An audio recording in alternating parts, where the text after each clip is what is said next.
안녕하세요. 오늘도 사연살롱을 찾아주셔서 감사합니다. 얼마 뒤면 두 번째 결혼기념일을 맞게 되는 결혼 2년차 새댁이에요.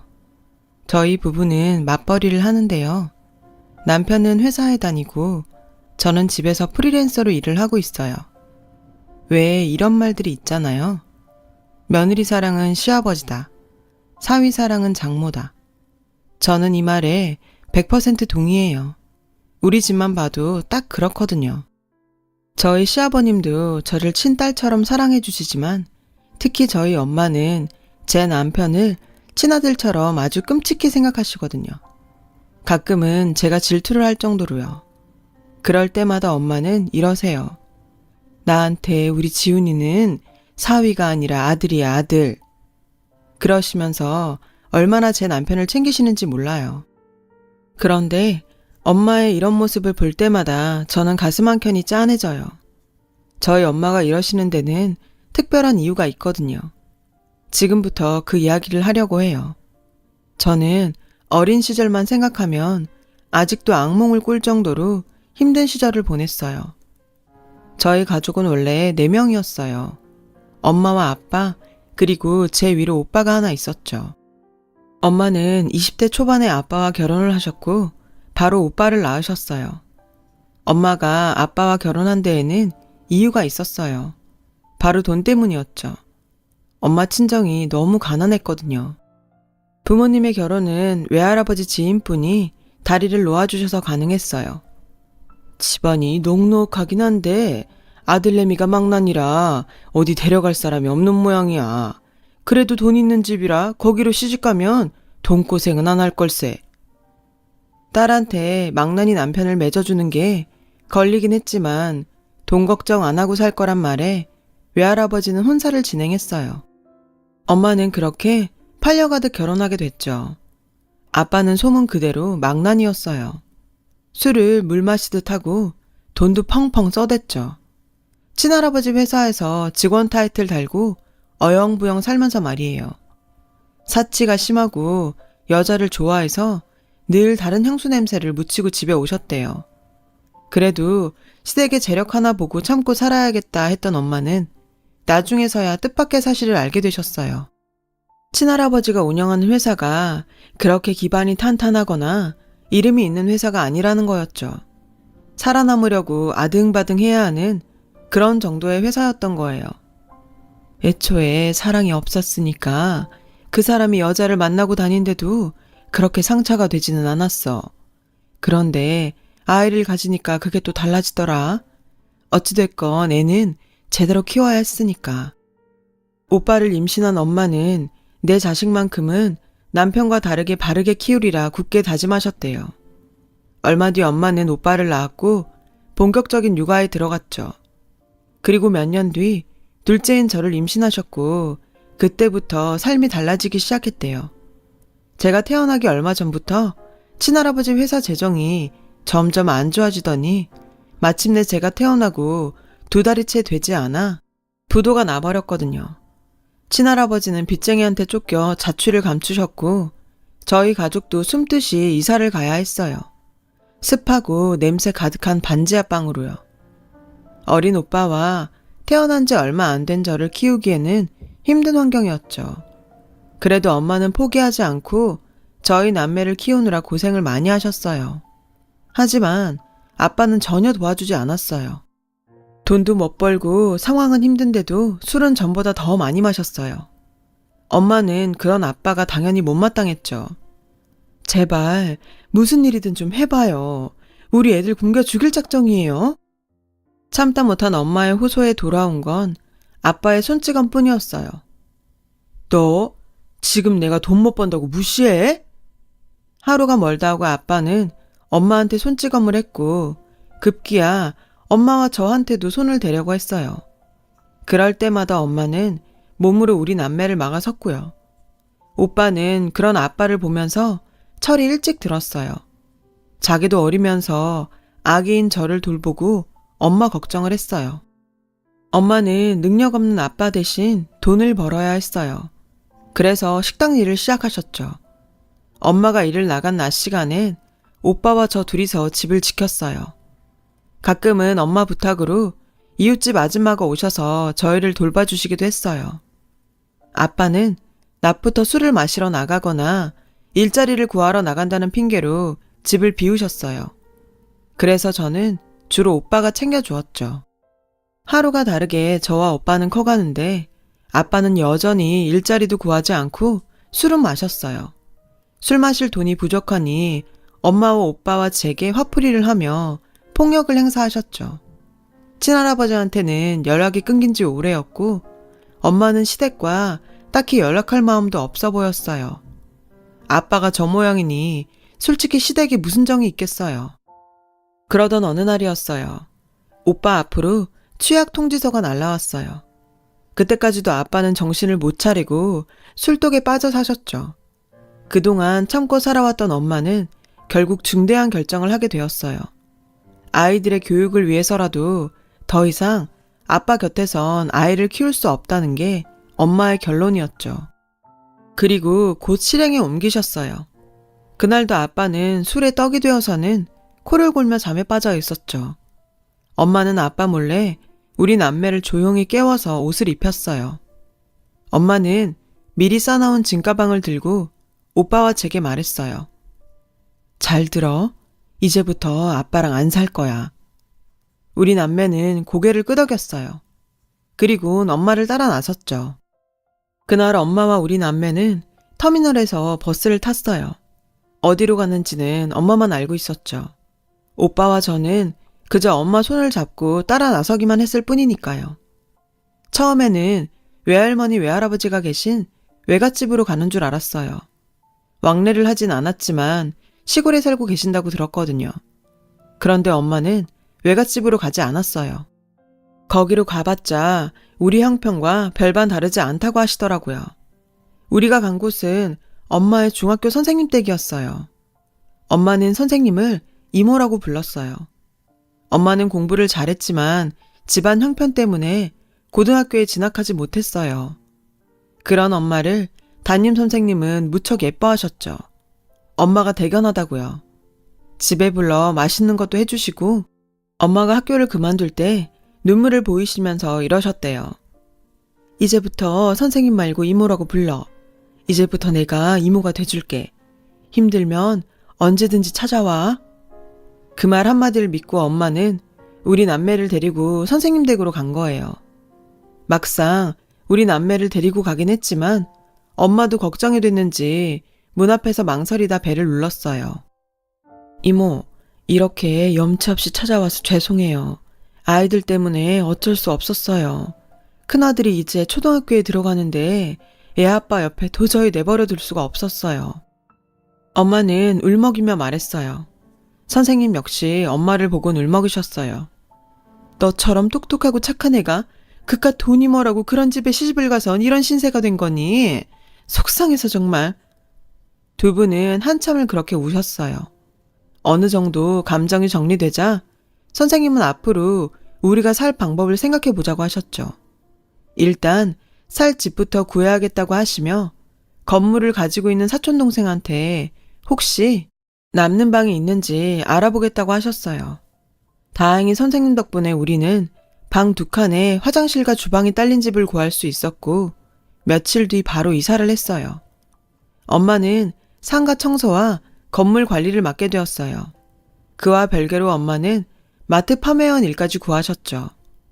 우리 남매는 마냥 행복했어요. 아빠의 그늘로부터 벗어날 수 있었으니까요. 3월이 되고 오빠는 그 지역 초등학교에 입학을 했어요. 오빠가 학교에 가 있는 동안 전 혼자서 집에서 놀아야 했지만 엄마가 근처에서 일하고 있어서 안심할 수가 있었죠.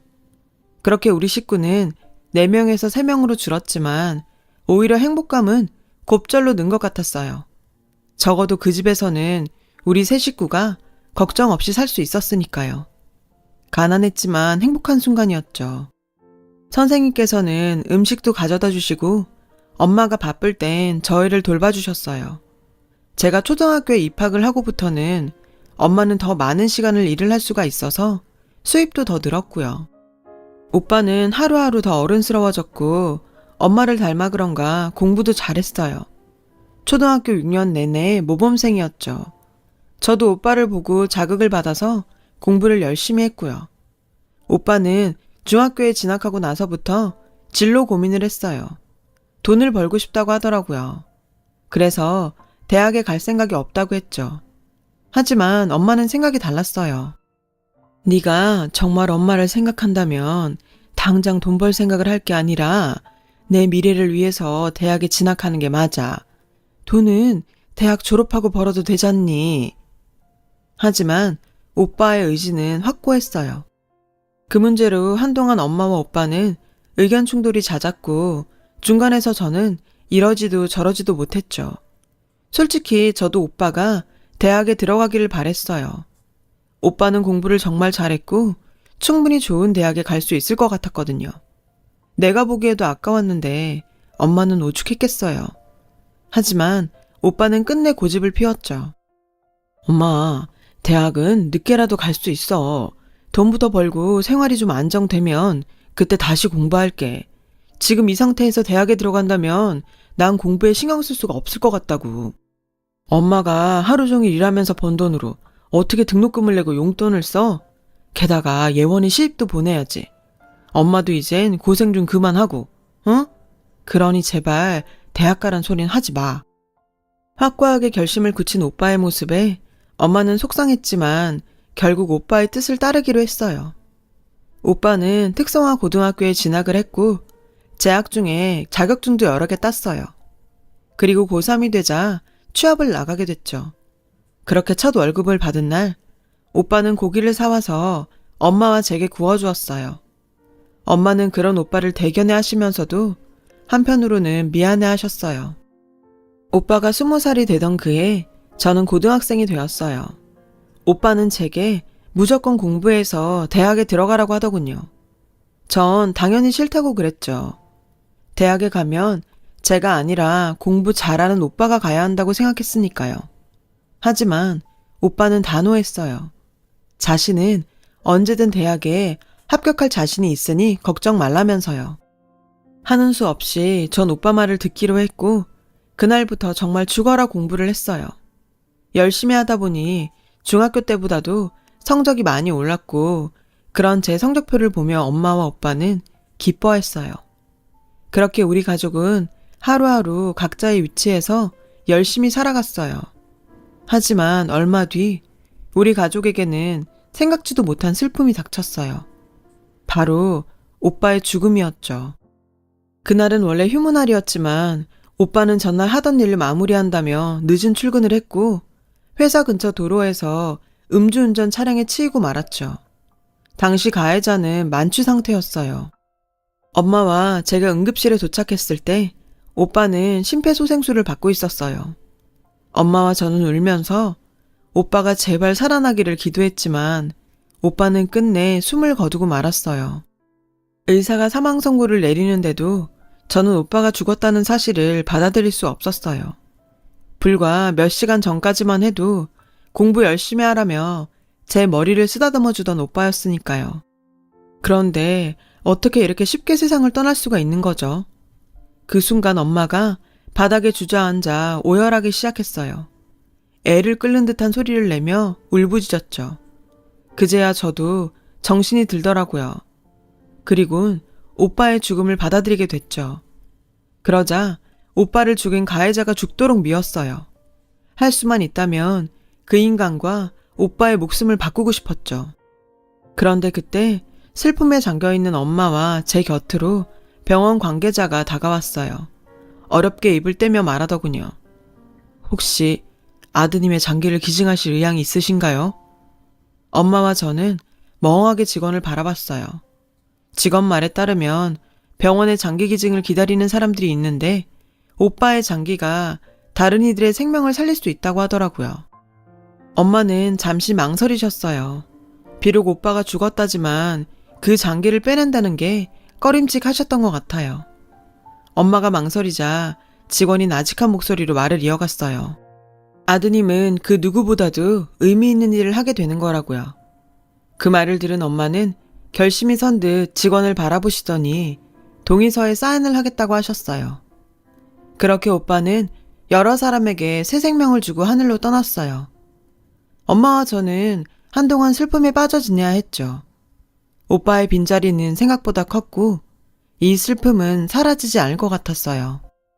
오빠의 죽음에도 불구하고 살아있는 사람은 일상을 살아가야만 했어요. 엄마는 다시 일터에 나가야 했고 저 역시 학교에 등교를 해야 했으니까요. 때 되면 밥을 먹고 밤이 되면 자야 했죠. 그렇다고 해도 이전의 생활로 돌아갈 수는 없었어요. 그러기에 우리 모녀의 슬픔은 너무도 컸으니까요. 이런 우리 모녀를 돌봐준 건 엄마의 선생님이었어요. 저희 집에 들러서 밥도 챙겨주시고 위로도 해주셨죠. 학교에서도 마찬가지였어요. 담임 선생님부터 친구들까지 모두 제게 신경을 써주며 챙겨주었죠. 오빠의 49제가 지나고 엄마와 함께 오빠의 옷가지와 짐들을 정리했어요. 그리고 오빠의 통장을 발견하게 되었죠. 오빠가 일을 시작하면서부터 모은 돈 전부가 들어있었어요. 그리고 통장 겉면에는 포스트잇이 한 장 붙어 있었죠. 사랑하는 엄마, 착한 내 동생 예원이, 우리 가족 모두 행복하자 라고 적혀 있더군요. 엄마와 저는 그 통장을 보며 또 한참을 울었어요. 오빠가 없는데 이딴 돈이 다 무슨 소용인가 싶었죠. 왜 하필 우리 오빠한테 이런 일이 생긴 건지 하늘이 원망스러웠어요. 예원아, 우리 네 오빠 말대로 행복해지자. 그래야 네 오빠도 하늘나라에서 우리를 내려다보며 행복할 수 있지 않겠니? 네 오빠가 그렇게 원하는데 오빠를 위해서라도 우리 행복해져야 해.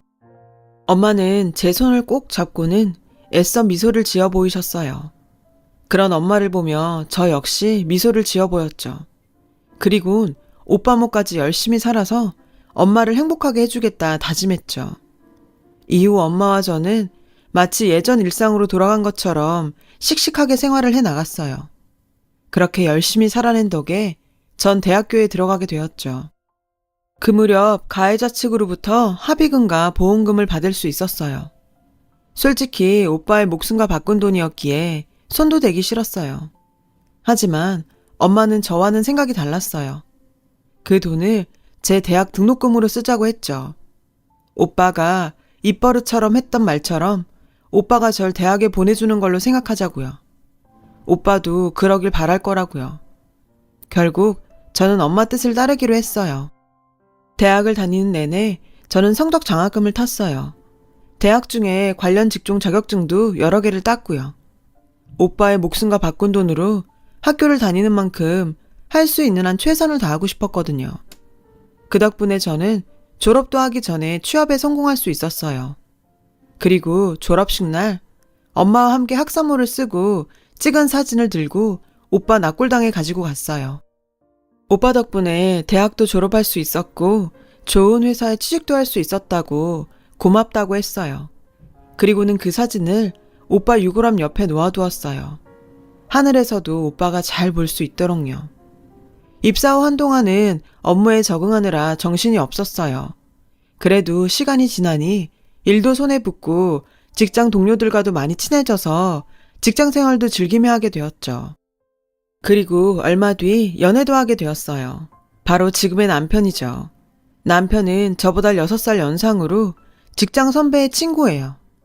지금은 비록 친구라고 하기도 뭐한 사이가 됐지만요. 왜냐면 지금은 서로 앙숙이 됐거든요. 그 선배는 신입 여직원들에게 추근되는 걸로 유명했어요. 저도 피해자 중 하나였고요. 지금 생각해도 치가 떨리는 놈이에요.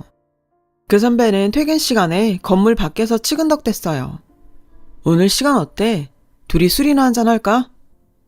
저는 신입이라 싫다고 하기도 곤란한 상황이었죠. 그런데 그때 마침 남편이 나타났죠. 야, 너 아직도 이러고 사냐? 나이가 몇인데 여직원들한테 주접이야. 너 이러는 거 네 여자친구는 아냐? 남편은 짜증스럽게 말했죠. 그리고는 제 손목을 잡고 있던 선배의 팔을 떼어 놓았어요. 선배는 똥 씹은 표정이 되었죠. 이분은 내가 정류장까지 모셔다 드릴게. 넌 네 여자친구한테나 가봐라. 그날 남편은 절 혼자 보내기 불안했대요. 선배가 따라 붙을까 봐요. 버스 정류장까지 남편의 에스코트를 받은 저는 몇 번이나 고맙다고 인사를 했어요. 뭐가요? 저놈은 동창들도 다 싫어해요. 동기라서 대화에 끼워주는 거지. 그나저나 앞으로 저놈 조심하세요. 그렇게 첫 만남을 가지고 며칠 뒤 퇴근 시간에 남편이 다시 나타났어요. 나중에 들으니 첫 만남에 호감이 생겨 저와 잘해보고 싶은 마음이 있었대요. 그러면서 말로는 선배가 또 수작을 부릴까봐 감시하러 왔다고 하더군요. 그런 남편한테 저 역시 호감이 생겼죠. 제게 추근댔던 선배는 얼마 뒤 사내 성희롱으로 고발당해서 해고가 됐고 그 무렵 저는 남편한테 고백을 받았어요. 저 역시 마음이 있던 터라 우리는 그날을 시작으로 사귀게 되었죠. 사귀고 반년 후에 저는 제 가정사와 오빠에 대해 남편한테 말했어요. 남편은 저와 사귀는 동안 종종 저희 집에 찾아와 저희 엄마한테 아들처럼 살갑게 굴었어요. 엄마는 마치 오빠가 살아 돌아온 것 같다며 남편을 유독 예뻐하셨죠. 그러면서 문득문득 눈시울을 붉히기도 하셨고요. 저 역시 엄마한테 잘하는 남편을 보며 더더욱 믿음이 갔죠. 그 후 1년 뒤 결혼 얘기가 나왔어요. 남편은 앞으로 누구도 저처럼 사랑할 자신이 없다며 장모님도 친어머니처럼 모실 테니 결혼해달라며 청혼을 했고 저는 기쁘게 청혼을 받아들였어요. 양가 부모님을 찾아뵙고 결혼 승낙을 받은 우리는 얼마 뒤 상견례 날짜를 잡게 되었어요. 그런데 상견례를 일주일 앞두고 남편이 갑자기 상견례를 미루자고 하지 뭐예요. 처음엔 사정이 있어 그런가 보다 했는데 미룬 날짜가 다가오니 또 다시 미루자고 하더라고요. 그렇게 3번이나 날짜를 미루자 저도 더는 못 참겠더라고요. 그래서 이럴 거면 그만두자고 해버렸죠. 미안해. 정말 중요한 일을 아직 해결 못해서 그래. 절대 다른 맘 있는 거 아니니까 믿고 기다려주라. 응? 남편의 얼굴을 보니 거짓말은 아닌 것 같아서 전 다시 믿고 기다리기로 했어요. 하지만 중요한 일이 뭔지는 알고 싶었죠. 그래서 몇 번이나 물어봤는데 번번이 기다려달라는 말뿐 무슨 일 때문인지는 말해주지 않았어요. 할 수 없이 전 잠자코 기다려야 했죠. 그렇게 2달 정도가 흘렀고 엄마는 상견례 안 하냐고 성하셨어요. 저는 그때마다 핑계로 무마해야 했죠. 그러던 어느 날이었어요. 남편이 상견례 날을 잡자고 하더라고요. 그렇게 우리는 어렵게 상견례를 하게 되었어요. 상견례 당일 엄마는 많이 긴장하셨어요. 남편과 빨리 결혼했으면 하셔서 상견례도 기다리셨는데 막상 닥치니 아무래도 엄마와 저 단 둘이 나가는 게 마음에 걸리셨던 모양이었죠. 저는 그런 엄마를 달래서 상견례 장소인 한정식집으로 향했어요. 엄마와 저는 잔뜩 긴장한 얼굴로 룸으로 들어갔어요. 남편과 시댁 식구들이 먼저 와 있더군요. 저희는 늦어서 죄송하다고 인사를 하고 자리에 앉으려는데 글쎄 남편이 저희 엄마한테 큰 절을 올리지 뭐예요. 엄마는 당황하시며 이러지 말라고 남편을 일으켜 세우라고 하셨어요. 그런데 그 순간 시부모님과 시동생까지 다가와 저희 엄마한테 고개 숙여 인사를 하더라고요. 도대체 무슨 일인가 싶었죠. 오빠, 왜 그래? 지금 뭐 하는 거야? 어머님, 아버님, 왜 이러세요? 제가 당황해서 허둥지둥 하는데 그때 남편이 고개를 들었어요. 남편의 얼굴은 눈물 범벅이었죠. 어머니, 늦게 알아서 죄송합니다. 정말 죄송해요. 영문도 모르고 사과를 받으신 엄마는 당황한 표정으로 도대체 무슨 소리를 하는 거냐고 남편한테 물었어요.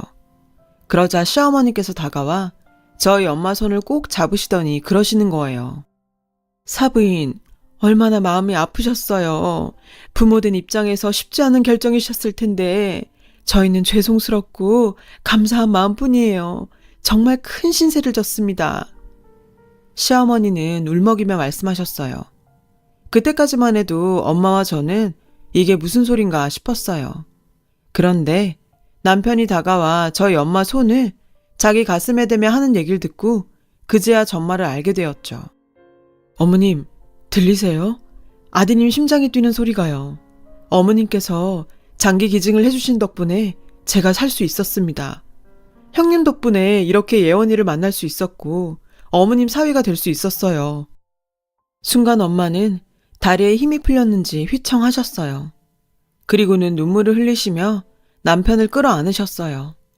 한참이나 남편을 끌어안은 채 눈물을 흘리시며 남편의 등을 쓸어주셨죠. 생각지도 못했던 상황에 저는 아무 말도 할 수 없었어요. 그저 눈물만 흘릴 뿐이었죠. 오빠의 심장을 이식받은 남자를 만나 사랑에 빠지게 될 줄 누가 알았겠어요. 저희 엄마가 어느 정도 진정이 되자 아버님이 상황을 설명해 주셨어요. 얘가 어릴 때부터 심장이 안 좋았는데 20대 초반 무렵에 이식수술 외에는 방법이 없는 상황까지 갔었습니다. 대기자 명단에 올려놓기는 했지만 심장은 기증자가 쉽게 나오지 않는 터라 저는 그때 몇 자리까지 알아봤었지요. 그런데 아드님이 심장을 기증해 주시는 바람에 저희 아들이 살 수 있었습니다. 남편은 결혼에 앞서 심장을 기증해준 장기 기증자 유가족을 만나 감사 인사를 드리려고 센터를 찾아갔지만 기증자 유가족의 정보를 알려줄 수는 없다는 답변을 들었대요. 몇 번이나 찾아가 사정을 했음에도 거절을 당하자 결국 업체를 통해 수소문할 수밖에 없었고 그마저도 번번이 유가족을 찾는데 실패해 상견례를 미룰 수밖에 없었다고 했어요. 그러다 얼마 전 업체로부터 장기 기증자 유가족을 찾았다는 연락을 받았고 이름과 주소지를 보고는 자신에게 심장을 기증해준 사람이 제 오빠라는 사실을 알고 놀랐다더군요. 남편한테 그 사실을 전해들은 시부모님도 놀라기는 마찬가지였대요. 정말 하늘이 정해준 인연이 아니고서는 어떻게 이런 일이 있을 수 있냐고 하셨다네요. 사부인, 이 모든 게 하늘에서 아드님이 두 사람을 이어준 덕분 아니겠어요? 그러지 않고서야 어떻게 이런 일이 있습니까? 그래서 말입니다만 따님 걱정은 하지 마십시오. 예원이는 저희가 친딸처럼 마음을 다해 잘 돌보겠습니다. 저희 엄마 역시 제 남편을 사위가 아닌 아들처럼 아끼며 보살피겠다고 하셨죠. 그렇게 우리 부부는 양가의 아들과 딸이 되어 결혼식을 올릴 수 있었어요. 저는 요즘도 가끔 남편의 심장 위로 손을 올려보곤 해요.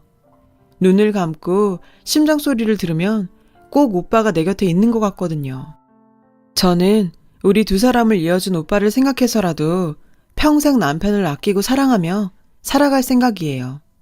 오빠가 제 옆에서 늘 저를 지켜보고 있다고 믿으면서요. 어떤 인연을 언제 만날지 모르는 이 세상에서 제 사연을 들어주신 분들과도 좋은 인연이라고 믿습니다. 그래서 여러분 모두 정말 행복하셨으면 해요. 감사합니다. 여러분, 사연 댓글에 응원과 현명한 조언 부탁드려요. 좋아요와 구독은 저에게 큰 힘이 됩니다. 오늘도 좋은 일 가득하세요.